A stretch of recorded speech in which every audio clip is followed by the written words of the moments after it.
I nearly dropped my coffee mug when I walked into my parents' kitchen that Sunday morning. Spread across the marble counter were my research papers, prototype designs, and the patent application I'd been developing for the past 3 years. "Finally cleaning out that mess from your old room," Mom said, barely looking up from her tablet. "Oh, and we took care of that patent thing. You can thank us later." My brother James, fresh from his corner office at Morgan Stanley, smirked over his imported espresso. "Can't believe you wasted 3 years on that AI healthcare nonsense while I made partner." "What do you mean took care of it?" My voice was barely a whisper. "Sold it," Dad announced proudly, sliding a check across the counter. $10,000. Not bad for a bunch of scribbles. The check mocked me. $10,000. For an algorithm that could revolutionize medical diagnostics. For 3 years of my life. To whom? I managed to ask. "That nice Dr. Henderson from the country club," Mom beamed. "He said he'd make sure it got to the right people. Now you can focus on a real career like your brother." James's Bloomberg terminal pinged. He glanced at it, then froze. His face went ash-white. The kitchen TV, perpetually tuned to CNBC, suddenly blared. "Breaking. MedTech giant announces revolutionary AI diagnostic algorithm. Stock soars 500%. My logo, the one I designed in my so-called worthless home office, filled the screen. "The healthcare industry is witnessing a paradigm shift," the announcer continued. "Sources value the patent at over $4.2 billion. Mom's tablet slipped from her hands. Dad's coffee cup froze halfway to his mouth. That's your design," James stammered, frantically pulling up stock charts. "The one you tried to show me last Christmas. The one I said was cute but unrealistic." "Yes," I replied, watching Dr. Henderson on screen taking credit for my work. "The algorithm that would never work in real-world applications." Mom reached for the check they'd given me, but I had already torn it to pieces. "Honey," she started, "we didn't know." "Yes, you did." I cut her off. "I showed you the projections, the test results, the validation from leading hospitals. But you were too busy bragging about James's bonus to listen." My phone buzzed. My lawyer was calling. Unlike my family, she'd believed in my work from the start, and insisted I keep detailed records of everything. "The patent transfer," Dad began, his voice shaking, "it's not legally binding without my signature?" I finished. "You mean this signature you forged?" I pulled up the document on my phone, watching their faces as they realized what they'd done. Forgery. Fraud. Theft of intellectual property. James was already dialing his legal team, desperate to protect the family reputation. On TV, Dr. Henderson's press conference continued. "The algorithm's ability to detect early-stage diseases with 99.9% accuracy is being hailed as the biggest medical breakthrough of the decade." My breakthrough, I corrected as a new message from my lawyer came through. "Emergency injunction filed. Press conference in 1 hour. Don't say anything to anyone." Mom reached for me. "Darling, we were just trying to help." "Help who?" I stepped back. "Help James feel superior? Help Dr. Henderson steal my work? Help yourselves pretend your daughter wasn't capable of something revolutionary?" The TV switched to stock tickers. MedTech's value had jumped by billions in minutes, all thanks to my silly little project. "We can fix this," Dad insisted. "I'll call Dr. Henderson right now." "No," I gathered my original research notes. "My lawyer will call Dr. Henderson and his board and the SEC. Then we'll see who thanks whom." Another news alert flashed. Questions arise about origin of MedTech's AI breakthrough. Original patent documents surface. James's phone rang, his firm's compliance officer, no doubt, wondering about his family connection to the biggest tech story of the year. "The patent was never yours to sell," I said, heading for the door. "And neither was I." Behind me, I heard Mom crying, Dad arguing with James about legal exposure, and the TV continuing to announce the soaring value of my worthless invention. By the time I reached my car, my phone was exploding with notifications. Screenshots of my early research papers were circulating on social media. Tech blogs were questioning MedTech's claims. A text from James. "The firm's launching an internal investigation. My position could be compromised. Please, we need to handle this internally." I thought back to last Christmas when I tried to show him my prototype. Cute hobby, he'd said before launching into another story about his latest merger deal. Another breaking alert. Whistleblower reveals MedTech's revolutionary AI algorithm may be stolen intellectual property. My lawyer called again. Emma, CNBC wants you live in 20 minutes. We can do it from my office. The SEC is already involved. As I drove, my car's display streamed CNBC's coverage. Sources close to the situation suggest the algorithm's true inventor is a young researcher whose work was allegedly misappropriated. MedTech shares halted amid investigation. My phone buzzed with a new message from Dr. Henderson himself. Let's discuss this like reasonable people. Name your price. I thought about all the times he'd patted my head at country club events, calling me James's little sister with the computer hobby. Now he wanted to negotiate. Mom called 3 times. I let it go to voicemail. The last time she'd been this persistent was when she tried to set me up with Dr. Henderson's son. A real doctor, not whatever it is you're doing with computers. Another text from James. Morgan Stanley Compliance wants to know if I had any knowledge of your patent. What should I tell them? The truth, I typed back. That you were too busy mocking my work to actually understand it. When I arrived, my lawyer's office was already surrounded by press.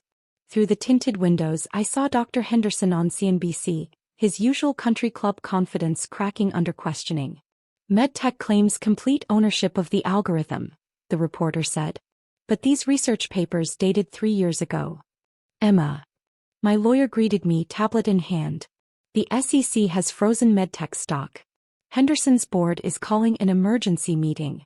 And your original patent application. It was time-stamped and backed up on 3 different blockchain networks. I smiled, remembering how Mom had called me paranoid for being so careful with documentation. The market value at halt was $4.2 billion, my lawyer continued. But with the medical applications and licensing potential, we're looking at possibly triple that.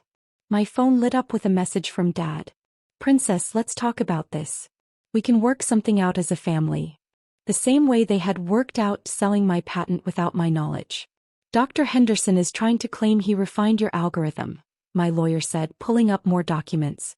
But we have your original code, your test results, even the rejection letter he sent you 2 years ago saying the technology wasn't viable. On the TV behind her desk, financial analysts were already debating the fallout. If these allegations are true, MedTech could face not just SEC sanctions, but criminal charges for intellectual property theft. Another text from James. Morgan Stanley's launching a full audit of my involvement. Emma, you're destroying this family. Oh. They destroyed it the moment they decided my work was worthless enough to sell behind my back. Ready for the press conference? My lawyer asked, straightening my jacket. The world wants to meet the real inventor of healthcare's biggest breakthrough. I glanced at my phone one last time. Dozens of missed calls from my parents, James's increasingly desperate messages, and one new text from Dr. Henderson. You have no idea what you're doing to my reputation. Actually, I did. And it was just the beginning. I'm ready, I said, standing. Let's show them exactly what that silly little hobby can do. The press conference footage played on every major network. Stolen genius. How a revolutionary AI algorithm was nearly lost to corporate theft. I sat in my lawyer's office watching Dr. Henderson's empire crumble in real time.